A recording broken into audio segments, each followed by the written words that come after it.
Praise lord. ప్రభువైన యేసుక్రీస్తు నామములో అందరికీ వందనాలు, శుభాశీస్సులు.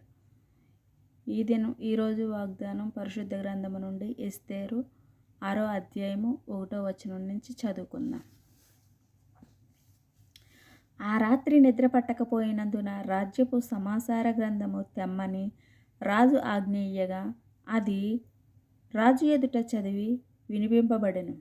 ద్వారపాలకులైన బిగ్గాను తెరుషు అను రాజు యొక్క ఇద్దరు నపవంశకులు రాజైన అహస్వరాజును సంపయత్నించిన సంగతి మొర్దెకాయి తెలిపినట్టు అందులో రాయబడి ఉండెను. రాజు ఆ సంగతి విని ఇంది నిమిత్తము మొర్దెకాయికు బహుమతి ఏదైనను ఘనత ఏదైనను చేయబడునా అని అడగగా రాజు సేవకులు అతనికి ఏమీయూ చేయబడలేదని ప్రత్యుత్తరమిచ్చిరి. అప్పుడు ఆవరణంలో ఎవరో ఉన్నారని రాజు చెప్పెను.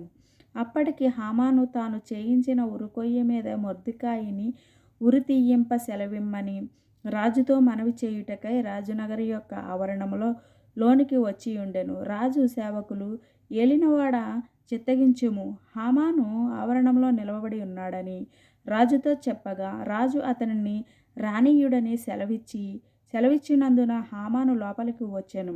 రాజు నపేక్షించువానికి ఏమి చేయవలనని రాజు అతని అడగగా హామాను నన్నుగాక మరి ఎవరిని రాజు నపేక్షించునని తనలో తాననుకుని రాజుతో ఇట్లనెను. రాజు గణపరచ నపేక్షించువానికి చేయు తగినదేమనగా రాజు ధరించుకొని రాజు వస్త్రములను రాజు ఎక్కు గుర్రమును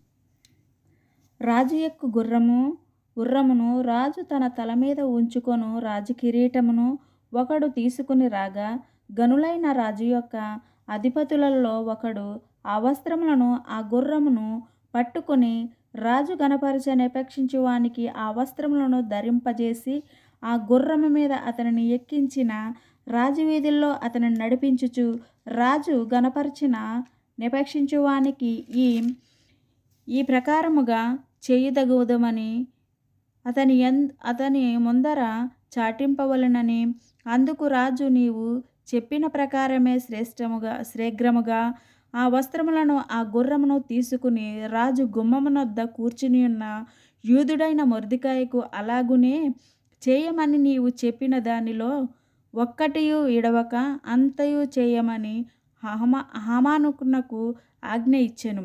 ఆ ప్రకారమే హామాను ఆ వస్త్రములను ఆ గుర్రమును తీసుకుని మొర్దెకాయికు ఆ వస్త్రములను ధరింపజేసి ఆ గుర్రము మీద అతనిని ఎక్కించి రాజు వీధుల్లో అతనిని నడిపించుచు రాజు గణపరచు నపేక్షించువానికి ఆ ప్రకారము చేయతగదనని అతని ముందర చాటించెను. తరువాత మొర్దెకాయి రాజు గుమ్మమునొద్దకు వచ్చెను. అయితే హామాను తల కప్పుకొని దుఃఖించుచు తన ఇంటికి త్వరగా వెళ్ళిపోయెను.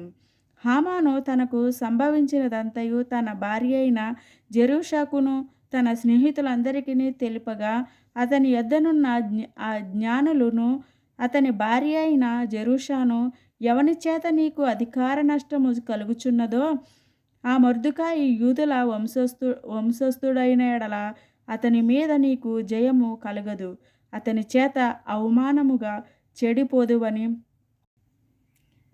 అతనితో అనిరి. వారు ఇంకా మాట్లాడుచుండగా రాజు యొక్క నపవంశకులు వచ్చి ఎస్తేరు చేయించిన ఇందునకు రమ్మని హామానును త్వరపెట్టిరి. దేవుడు ఈ పరిశుద్ధ వాక్యాన్ని దీవించునుగాక. వీడియో నచ్చితే లైక్ చేయండి, కామెంట్ చేయండి, షేర్ చేయండి. వీడియో చూస్తున్నారు కానీ లైక్ చేయడం లేదు. ప్లీజ్ లైక్ చేయండి. మీరు ఇచ్చే లైక్ మాకు ఎంతో సపోర్ట్గా ఉంటుంది. ప్లీజ్.